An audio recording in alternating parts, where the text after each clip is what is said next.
Vijay Antony films corporation presents Vijay Antony, Mirnalini Ravi நடிக்கும் Romeo உங்கள் அபிமான திரையரங்குகளில் ரெட் ஜெயின் மூவிஸ் வெளியீடு.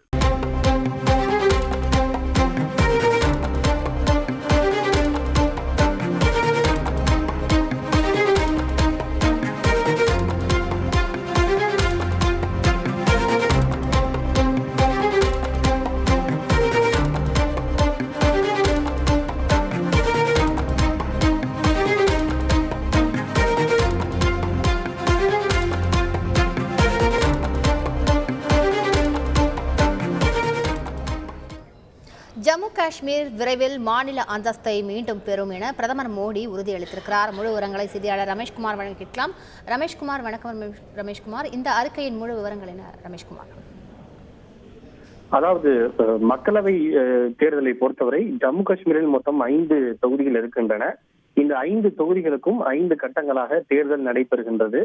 முதற்கட்டமாக ஏப்ரல் 19ஆம் தேதி உதம்பூர் தொகுதிக்கு தேர்தல் நடைபெற இருக்கின்றது. மக்களவை தேர்தலையொட்டி உதம்பூர் பகுதியில் நடைபெற்ற பாஜகவினுடைய தேர்தல் பிரச்சார பொதுக்கூட்டத்தில் பிரதமர் மோடி கலந்து கொண்டு உரையாற்றினார். அப்போது பேசிய அவர், அதாவது 370 சட்டப்பிரிவு நீக்கப்பட்டால் ஜம்மு காஷ்மீர் பற்றி எரியும், ஜம்மு காஷ்மீர் மாநிலமே நம்மை விட்டு சென்றுவிடும் என்றெல்லாம் எதிர்க்கட்சிகள் பிரச்சாரம் செய்தனர். ஆனால் அவர்களுடைய பிரச்சாரம் ஈடுபடவில்லை.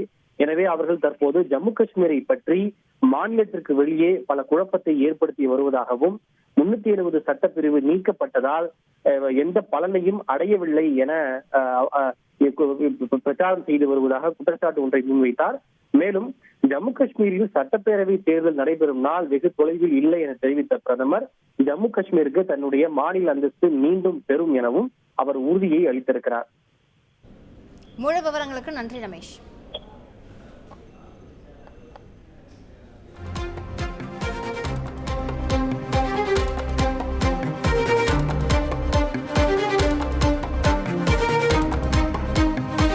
Vijay Antony films corporation presents Vijay Antony, Mirnalini Ravi நடிக்கும் ரோமியோ உங்கள் அபிமான திரையரங்குகளில் ரெட் ஜெயின் மூவிஸ் வெளியீடு.